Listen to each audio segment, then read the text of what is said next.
Welcome back to Missing. I am Tim here today with Lance. Lance, how are you today? I'm doing fantastic today, Tim. I hope everybody out there is doing as well as I am, and I'm very interested to know if you are doing as well as I am, Tim. How are you? I'm doing great. Thanks a lot for asking. And I'm excited to introduce this conversation that we had with former law enforcement, former NYPD sergeant, actually. His name is John Ferriso. He used to work in the NYPD's missing person unit, which is sort of endlessly fascinating to me. But he is now a private investigator who donates his time for private investigations for the missing. And you can find out more information about them at investigationsforthemissing.org. Lance, he's taken on the case of Jacob Michael Olivier, who has been missing since August 24th, 2011 from Homestead, Florida. At the time of his disappearance, he was 23 years old, 5 foot 6 inches, 130 pounds, Caucasian male, black hair, green eyes. And if you have any information, you can contact the Everglades National Park Service at 305-242-7740. And this is part 2 of our coverage of Jacob Olivier's disappearance. We spoke with his mom, Laurie, a couple months ago, I think right before Christmas. But in this conversation, Lance, John kind of tells us that he has taken the investigation into Jacob's disappearance about as far as he can go. He actually needs help, and he's kind of putting the call out to other investigators. Anyone in Florida who might be available, you could certainly reach out to PIs for the missing and get in touch with John Ferriso that way. It's always interesting, and I feel like I say it all the time, but I love getting that peek behind the curtain regarding the inner workings of private investigations for the missing, to know that someone who is as experienced as John can take something so far.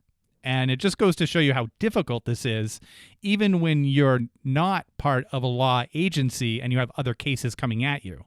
He took it as far as he could, dedicating and donating as much of his time as possible. And we are always raising money for private investigations for the missing. So if you have any spare change at all and you'd like to donate to a great cause, you can do so. And you can find more information at investigationsforthemissing.org.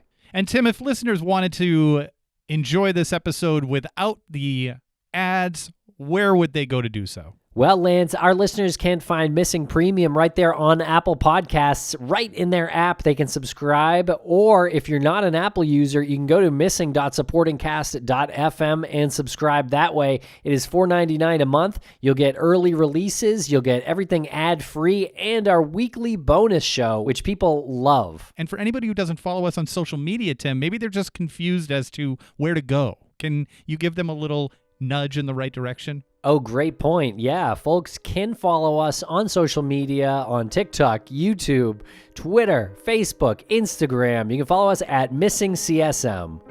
Thanks a lot for listening, everybody. We're going to break quick for commercial here, and we'll be right back with John Ferriso.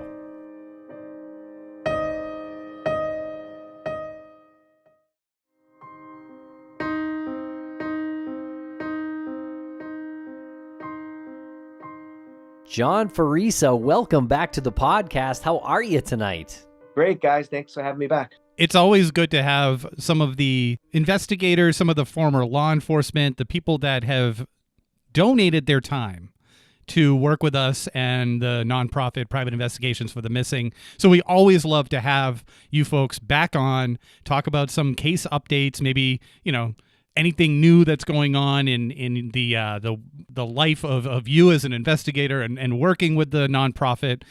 And we can't thank you enough for that. And we just want to let you know that we had a fundraiser that you're aware of a couple of nights ago. And we wanted to raise a certain amount of money, $5,000, for the nonprofit by National Missing Persons Day, which was February 3rd. And we did. We raised the money, and it's such a great, bit of momentum going into 2023, knowing that people like yourself and then the public out there are contributing to this because they understand what the greater good is. Thank you. I appreciate it very much. I'm a firm believer people should contribute what they can, whether it's financially supporting what you're doing or volunteering if they have the skills to do it. I feel it's important for people to contribute in that way. We know now that you volunteer your time with PIs for the Missing, or some of your time. Yes. how have you gotten to this point in your life? What is your background? I heard a rumor that you were a NYPD detective. Yes, technically not a detective. I was a sergeant in the detective bureau, which means I skipped over the rank of detective because I was a sergeant on patrol, and I rerouted from patrol to internal affairs where I was a sergeant. So I was a sergeant within internal affairs. I was assigned detectives there. So when I left internal affairs, I went to the missing person squad. So technically I was never a detective, but I was a supervisor of detectives. But I've done their work. I feel like anyone listening is going to immediately ask the question to themselves, how does one skip over that?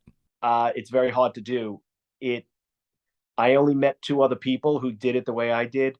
Basically was I went for an interview within the police department, and certain interviews, you agree that anyone could take you that wants you out of this group. So I was willing to accept that because I was willing to move on to be an investigator. So I got accepted by internal affairs. So I went to internal affairs. I was already a sergeant. There was detectives within internal affairs. After 2 years in internal affairs, I went to the detective bureau missing person squad. So I skipped over the rank of detective because first you're a police officer, then you make detective. I went from police officer to sergeant. Different police departments do it differently, but some police departments have detective sergeants. They have a different rank. We don't have that. So I was a supervisor of detectives. So I outranked a detective, basically. So it's kind of like you were drafted by internal affairs and then traded to the missing persons unit. Well, after 2 years, your contract with them ends. And So you were a free agent.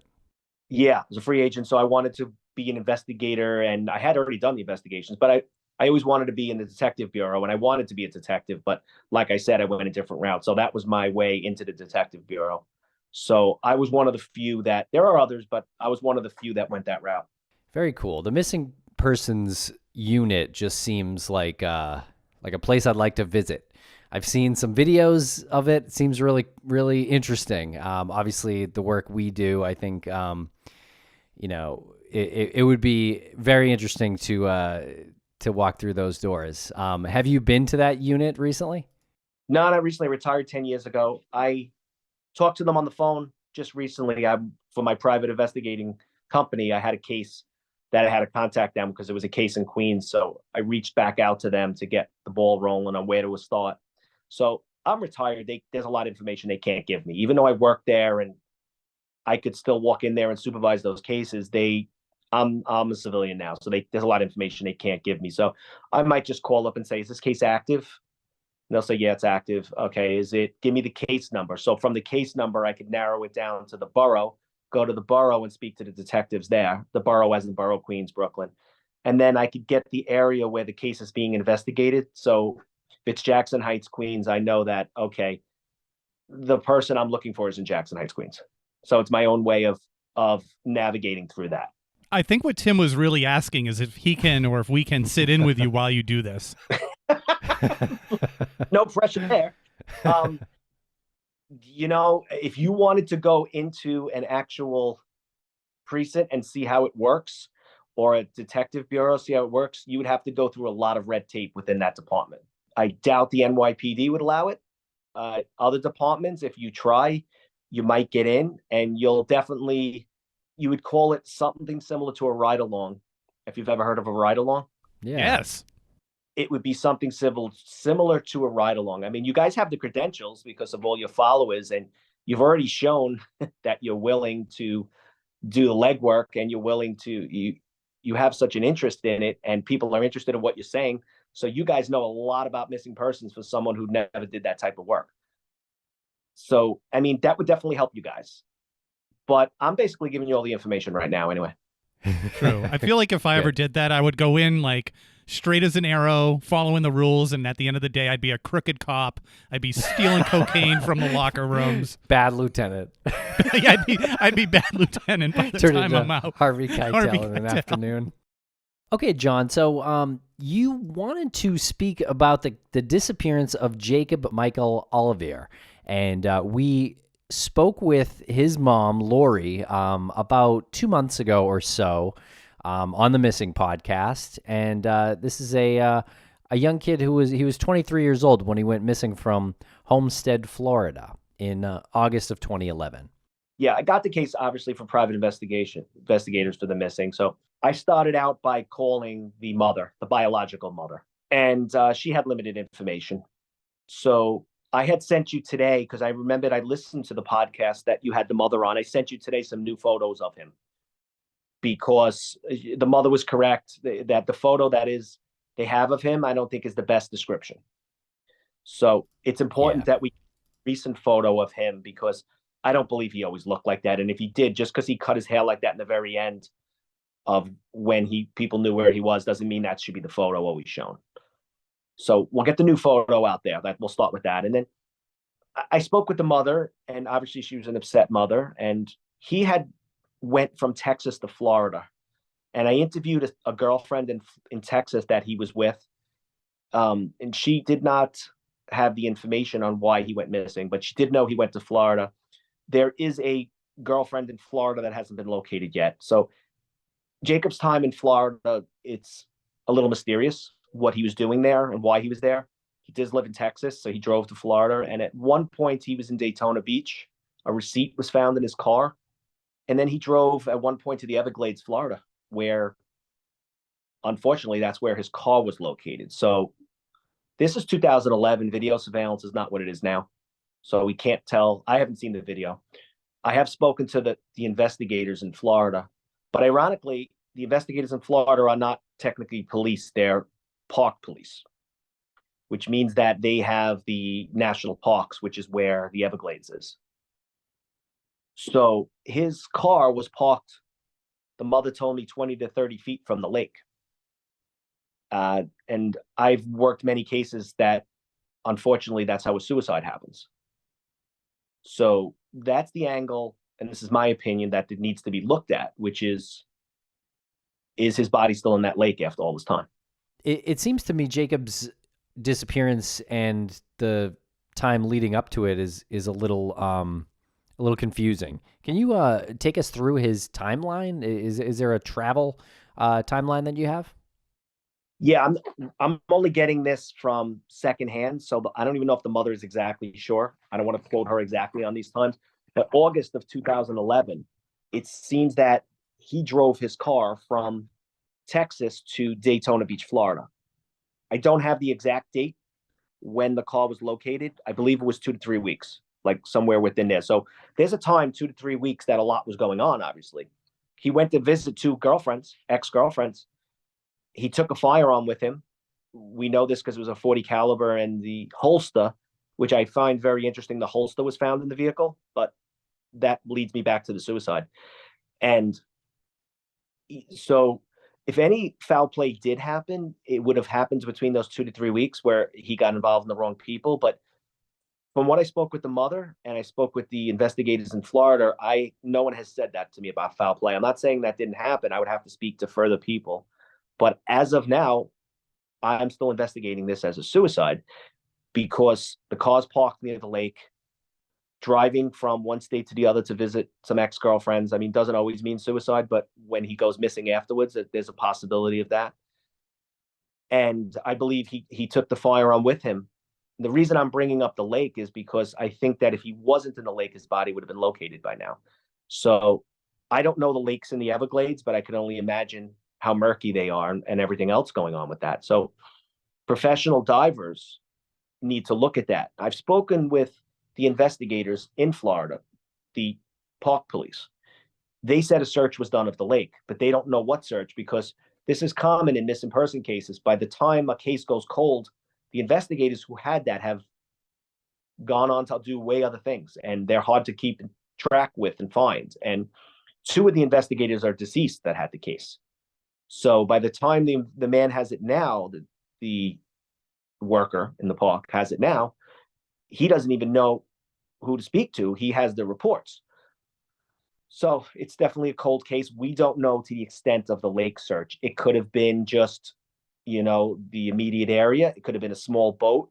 Did they dredge the lake? I doubt it. But did they go in there with divers? I didn't see any reports on it, or nobody told me that divers were in that lake. And kind of on a side, Did you do any research, or did any of your research lead you to looking into how many people go missing in the Everglades? Is this a common thing? Now, I didn't look directly into the Everglades, but national parks are common for missing, suicides, or on unaccounted for disappearances. I mean, there's a lot of information on that. Yeah. And how big is that lake that he was parked near? I've Googled it. It looks large. I'm not saying it's one of the bigger ones for the Everglades. They described it as canals lead into it. So it holds the water from canals and water leads out of it. So it's a natural, it's not a natural, it's a man-made lake within the Everglades. And how can we be sure that it was Jacob who drove the truck in there and not somebody else? We're not. So, but the best we could come up with is that video surveillance only shows a car driving in.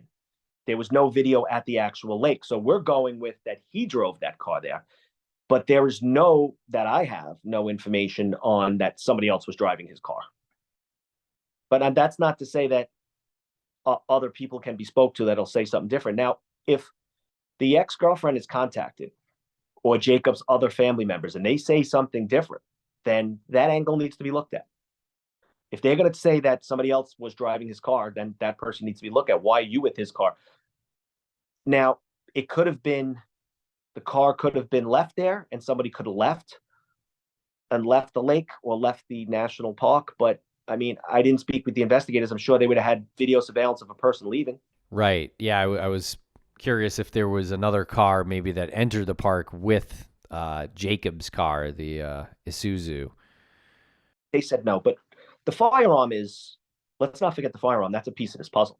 Was a firearm found in the area 2 years later?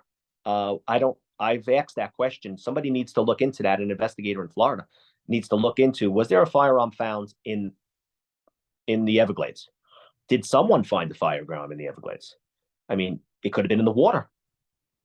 So, and not only that, a Florida investigator needs to look into the serial number of the firearm. Was it sold? He could have sold it, and that's why the holster was in the car, not the firearm. Yeah, totally. That firearm could be found in the lake before his body is. And he was the owner of the firearm? Yeah, if you purchase in Texas, there has to be some record of it somewhere. And did you just use 2 years later as like an arbitrary time frame? The 2 years in for what? Oh, if you said if someone found a gun 2 years later. Or is that just sort of a hypothetical? Well, no, I just threw that out as hypothetical. The reason I'm saying that is because if he committed suicide with the firearm in the area and that gun ended up in some crevice under a rock, it could take 2 years before somebody comes by it. Yeah, okay, cool. Yeah. It's not uncommon for evidence for a crime to be found later. People don't necessarily walk through the Everglades looking for things on the floor. I know I wouldn't. No, I'm probably keeping my eyes peeled for alligators. That's what I was thinking at. I don't think that's the type of place where someone goes in with a metal detector. Right. And do you think that's a possibility? An alligator? Well, I thought of that. Of course I did, yes. Yeah. I'm not saying on accident. I'm saying after the fact. Yeah, right. Mm-hmm. Yeah, that has to be thought of. But that's where the firearm comes back, and that could be still in the lake. What do you know about his phone and any phone pings in that area? It was pinged there. His phone was pinged and his GPS was pinged there because one of the ex-girlfriends got contacted. It was pinged in that Daytona Beach and it was pinged in that direct area. But his phone, there was nothing after that. Okay, I was going to ask about Daytona Beach as well. So I understand there was a receipt found in his vehicle for a hotel in Daytona Beach.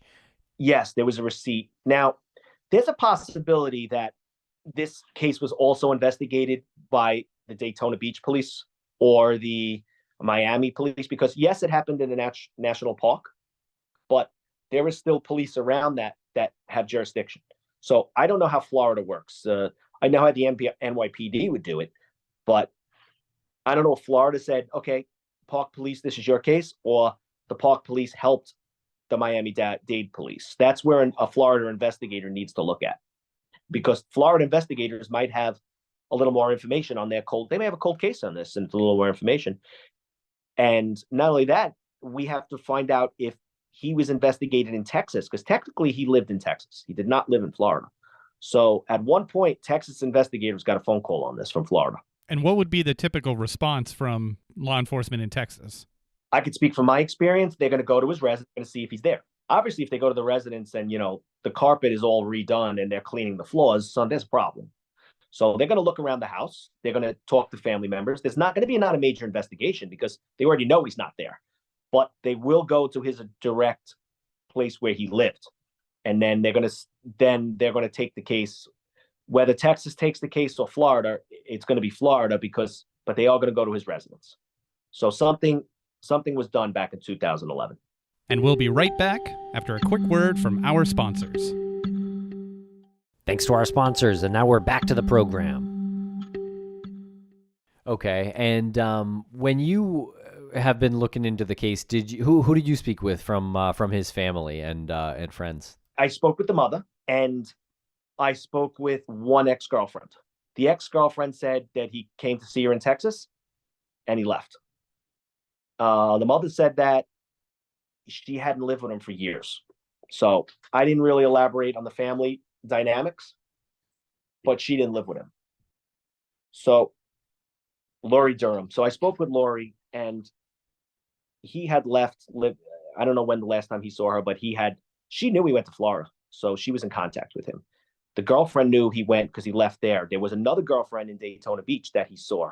I don't know the circumstances, if he lived with her, if she was in the hotel, but they know that she saw the girlfriend in Texas. I never got in touch with the girlfriend. In Florida. The girlfriend in Florida needs to be interviewed. So the only connection between him and Florida is another girlfriend? Yes, there's another girlfriend in Florida, and then the connection is the fact that he parked his car at a lake. Yeah. So he's got no other friends or family in Florida. The one reason why he'd go there is for this girlfriend. That's what my investigation came up with, the one girlfriend in Florida. There was no other connections that we know of. How did he meet this new girlfriend? Do you know? That question I really didn't ask because I thought I was going to speak to her and I wasn't able to get her. She has a very common name. So whoever takes this case has to do some deep dive to find this girl. She has a very common last name. Okay. And just one more thing on the girlfriend and the ex-girlfriend. The ex, were they still friendly? It sounds like they were probably still friendly if he had visited her before leaving. And she knew that he was going to see the new girlfriend. Yes, this girl did know that. I got that out of the interview. The girlfriend in Texas told me he never spoke of suicide. But the girlfriend he did tell, so she had spoken to the girlfriend of Florida at one point because she said the girlfriend of Florida said that he had said he wanted to commit suicide. Yeah, so that's the only mentions that I know of. But I'm hearing this from someone who heard it from somebody else. Right. Okay. And the girlfriend that you did speak with in Texas didn't say anything about him being in spirits like that? She says that he said he was going to get his life back together. Really? Because I asked that directly. Wow, that's interesting. When the ex-girlfriend told you that she had talked to the new girlfriend, did she say how she had communicated with her? Was it like text messages or Facebook or something? As an investigator, I don't dig too deep into family dynamics and the relationships like that. And if it's not 100% pertaining to the case, I don't dig into it because when I start to ask those questions, I go down a different alley. So I just said, okay, you spoke to her. If they elaborate to me, well, listen, I'm in contact with the ex-girlfriend because we're concerned for safety. None of them said that. So I didn't feel that question was needed to be asked. Another investigator might totally do it that way. That's just not how I operate my investigations. Yeah, that makes sense. Way back, you had told us that when you're looking into a missing person, you said to follow the vice. And typically when you follow the vice, that will lead you maybe not to the actual solution, but it'll lead you to what caused the disappearance. And I'm wondering what vice it is in Jacob's story that you'd be following. Yes, I asked that directly. I didn't get a whole lot of information on drug use. I got a minor arrest when he was a juvenile, which the mother didn't elaborate on. So I didn't really ask for a minor arrest when he was a juvenile. It seems that there was some drug use, but I can't specifically say what it was and what he was doing because I asked the question. I didn't get the answer. And I'm going with the one suicide comment, and I'm going with the fact that he saw two ex-girlfriends in a very short period of time and made a long trip across the country. And the fact that he's parked at the lake But that's where I came up with the suicide angle. But his case was not one where I could say there's been years of drug use, there's been years of mental issues about suicide. He didn't have any of that. That's where I'm going with that angle. It's not as cut and dry his case as others. Yeah. Have you found it common for people who are suicidal to sort of go back and forth? The conversations they had with him were in the past. He just saw them within a 2-week period. Do you know when the comment about him committing suicide was? How long before his disappearance was that? It had to be when he was with the ex-girlfriend in Florida, which until I speak to her, I don't have an answer on that. So he made that comment to the girlfriend in Florida, and that was communicated to you by the ex-girlfriend. So the ex-girlfriend had spoken to the current girlfriend after he had visited her in Florida. These comments were made in the past, but these comments were made about suicide and wanting to get the life back together. That was made prior to him leaving. Right. Okay. People in these situations, their personalities might go up and down a lot. So that's why one person might say one thing and someone else might say something else. Not uncommon. Someone at work tells you the guy's the greatest worker we ever had, and his family's like, we don't know why he just walked out the door. Something's wrong, or vice versa. That's not to have two people tell a very different story. What about medication? Was Jacob on medication? And I thought Laurie said there was some pill bottles found in his car. Is that correct? There was something found in his car. I don't believe he had a subscription for it. I don't know exactly what it was. But the mother didn't say that she knows of him being on any type of medication. Because I don't believe he was living with her in 2011. That's where if other family members are spoken to, they'll have that answer. Right. And Jacob was in a rehab facility at one point. Was that in 2011? Do you know? It was prior to that. It was prior, and then later on he had a job in Texas, so he had cleaned himself up for a while. So if Jacob had a long life of drugs, it wasn't told to me by the mother, and doesn't seem to be immediately obvious. It doesn't really seem to be a part of his disappearance unless there's a big piece that we're missing about how he went missing, I would say. Oh, I believe there's a big piece. That's what somebody needs to figure out. That time frame of 2 to 3 weeks is really what happened and why he was in Florida. You yourself are familiar with having a sidearm, having a weapon, right? If you needed to take your gun, if you planned on taking your gun somewhere with you and you had a holster, what is the reasoning for taking it out? Why wouldn't you just leave it in there and have it on your side the way like you should? Like, what have you thought about, like, what that moment is like for him? Yeah, I did think that because I've never seen that ever happen in all my years of law enforcement. I've thought of that scenario. Now, when I mentioned why he may have done it, it's going to take away the suicide angle. But the only thing I could think of is that he was hiding it, which means that if you got it on your holster, whoever you're meeting is going to know it's on a holster. If it's hidden in your pocket, no one's going to see it. I thought that, but it's a .40 caliber. That's a big firearm. So a lot of that doesn't make sense. Or it could have been, the holster could have been left there as a clue on where I am. I committed suicide. I thought of that too. In a strange way, not a suicide note, but it's like almost like you take a picture of someone and you put it on your dashboard. I committed suicide because of this person. I think the best angle is that firearm was sold and he only had the holster. If he sold that firearm, he could have sold it on the street, or he could have sold it in some type of store. Unless they ask for that holster, it's not part of the sale. Well, why wouldn't he just sell the holster with it? I don't know. That was one of my scenarios, is because it's very uncommon to have a holster without a gun. It doesn't make any sense. You're correct. Yeah. So I think out of those scenarios I just gave you, I can't think of any reason why that would happen. It is odd. Yes.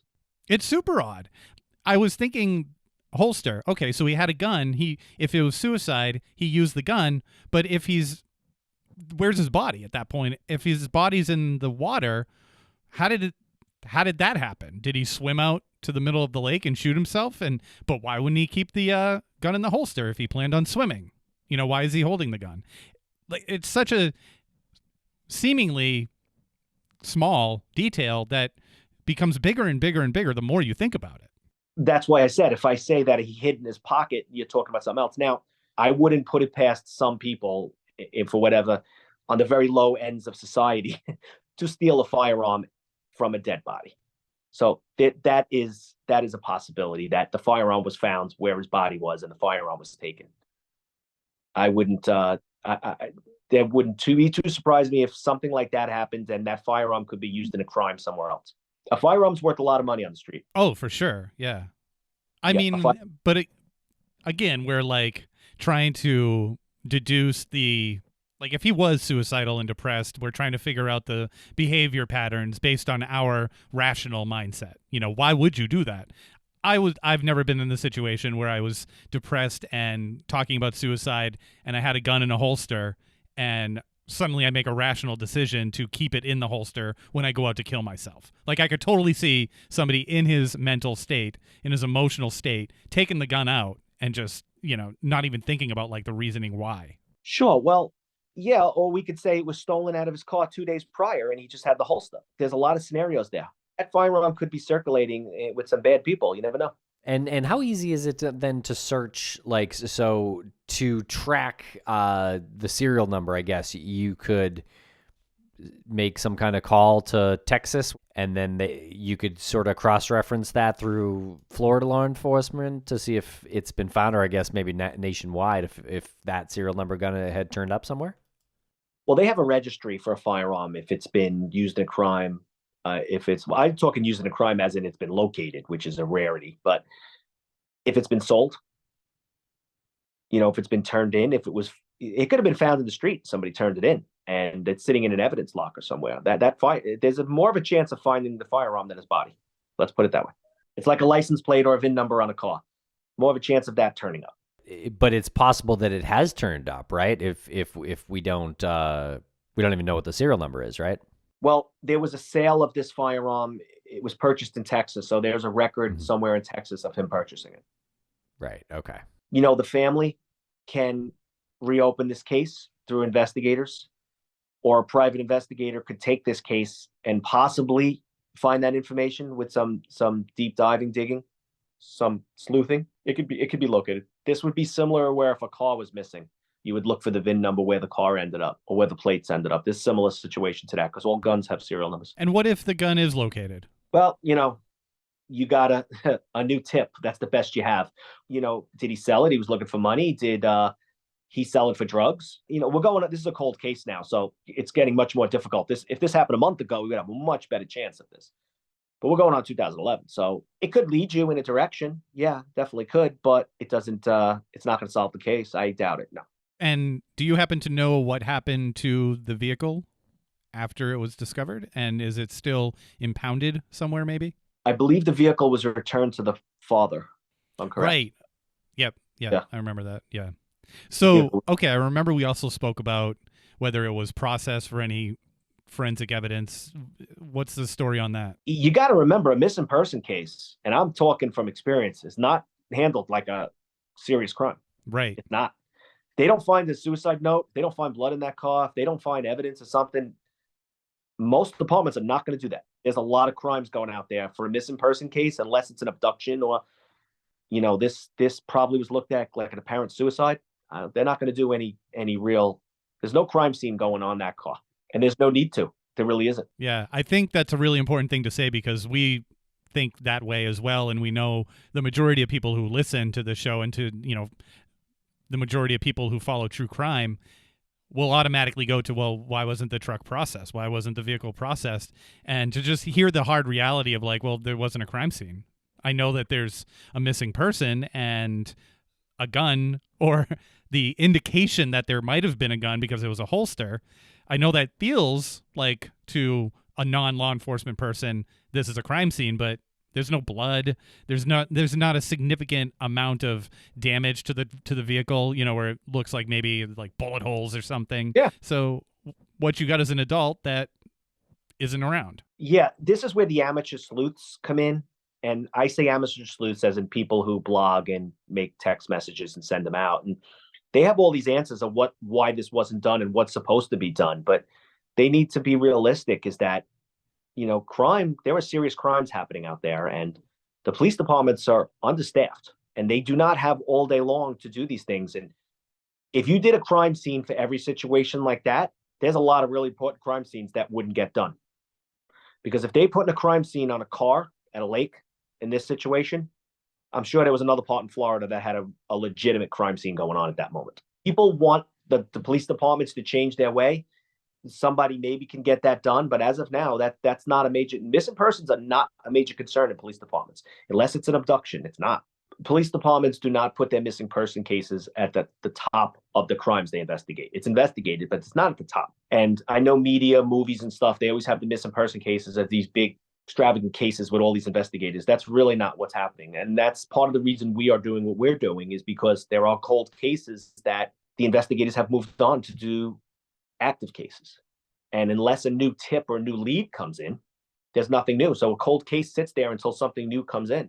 Most cold cases, people are not knocking on the doors every day. They're waiting for someone to contact them with new information, which is what I'm trying to bring out now, is there might be some new information that somebody could come forward with. And we'll be right back after a quick word from our sponsors. Thanks to our sponsors, and now we're back to the program. Okay, so Jacob's car is not a car being found like that probably would have been fingerprinted, and that those fingerprints probably wouldn't be too useful, I guess. When would fingerprints become useful in a missing persons case? It would be an abduction case, like where you know it's an abduction. It would be a young child case. It would be one where you strongly feel a homicide has happened. And just put simply, there would have to be more at Jacob's disappearance site to indicate that there was a crime. Yeah, there would have to be more. What are some of those earmarks for it being an obvious crime scene? Because when I referenced it before, I fell into the trap of saying like a bunch of blood, bullet holes. Like, is it really that, or is there something else that you'd be looking for? It's definitely that, what you just described. It's also the age of the victim. If it's a young child, they're going to take that seriously. And if there's a car with a young child, if there's even a chance that a young child is missing and there's a car that was seen and that car's parked, that car's going to be a crime scene. If someone mentions a yellow truck and a yellow truck is seen parked in a parking lot, they're going to do a crime scene on that yellow truck. That's the way it's going to be. But that's an extreme case. I'm going back to even out of adult abduction, anything like that. But the whole time I was in Missing Persons Squad, I never did a crime scene or went to a crime scene or know of a crime scene done on a car. And I was in there 5 years. Wow. I'm not saying it didn't happen. So the cars might get impounded and put into a lot, or something, or potentially returned to their I guess next of kin or their parents or something. But they wouldn't necessarily be fingerprinted or DNA searched for trace evidence. Like, that stuff doesn't happen in missing persons cases often. Oh, you mentioned DNA. That's going to be done even less. That's going to be even a bigger, you need even more to get that done.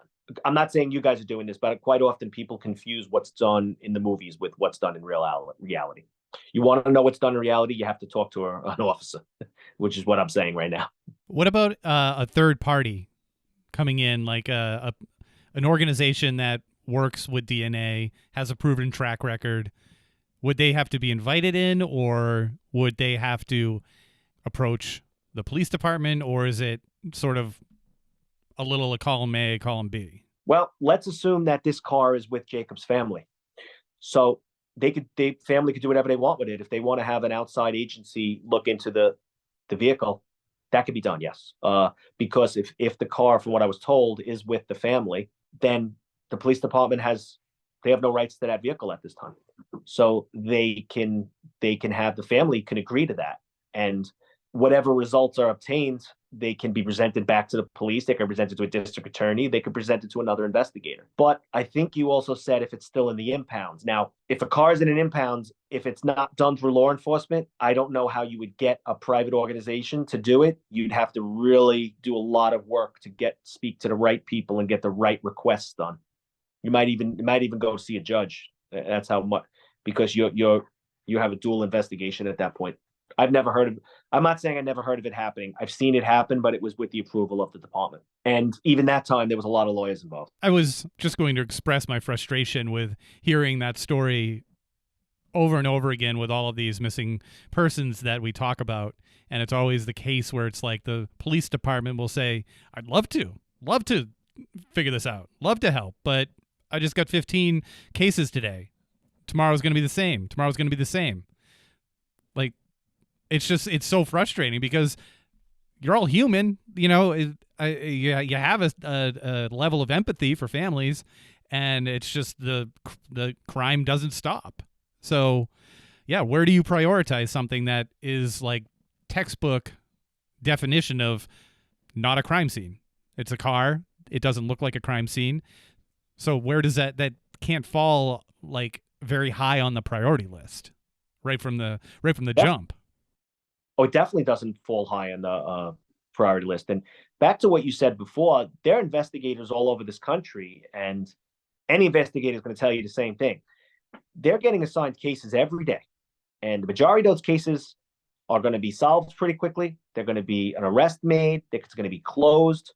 Majority of these cases. So you might get a family contacting you in a case. Can you please go and knock on this gas station and speak to see if the employee saw anything? And that investigator is ready to do that. And he's ready to go out that day and do it. And in that morning, 2 people are found murdered in a car. So I don't think that investigator is going to go knock on that gas station door that day. So he has to investigate the other case. And that is, crime does not stop. Put it this way, criminals are not stopping because there is less law enforcement working in this country right now. Criminals are not slowing down. They're not slowing down with their crimes. So police departments might cut back in their department on their manpower, but the criminals are not cutting back on their crimes they're committing. What else could this case benefit from? I believe that there are professionals who could search that lake. I think there are professional organizations who have done this for other cases throughout the country. If they'll get the mother's approval, they'll get Laurie's approval. I don't believe you would need every other family member, but you got the mother. If that mother will approve, I've spoken to her. They need to get to the Everglades and they need to dredge. When I say dredge, I'm not the expert. I've never done that. There are experts that can do it. I don't know how they do it, and find that firearm or find evidence that he is in that lake, because I firmly believe if this case is going to be closed, it's going to be his body is going to be found in that lake. So there are underwater teams that could do it. It's been 11 years. You would have to speak with the professionals if it's feasible at this time. And this is the Everglades. This is Florida, heat, all that. So there's a lot going on. But goes back to the firearm. That firearm ended up in the lake. That could be found. That's not going anywhere. So basically, if there is an Florida investigator that could take this case, someone who is like me, who volunteers or has a private eye company and willing to take this case, I will give them all my information and I will lead them to, what they need to do. And I'll give them my expertise on what needs to be done. There's a lot of work to be done on this. I mean, Jacob, whatever problems was in his life, and he was 23 years old, and whatever happens, he's not around anymore. So whether it was suicide or foul play, there's a concerned mother out there that is grieving for her son after all these years. And I've spoke to that mother. So if somebody could help them along, I'm a New York City investigator, so we need someone there that could do this. So if there is an investigator in Florida who's heard this and they are willing to receive the information that you've compiled about Jacob and his disappearance, how would they go about reaching you? Yes, they could reach me at my email at ferris.protection@gmail.com. You can put it in your show notes. They could reach out to private investigators for the missing. And if they're a licensed investigator, I said licensed investigator, we can't have a online sleuth doing this. A licensed investigator, I'll put them in contact with the mother in Texas, and I will give them everything I have. I mean, I have a lot of information on this, and there's more information that can be obtained that they'll have to do. But there are some clues that could be found out, and this case can be solved. It's not the most solvable, but I do feel I know where to look.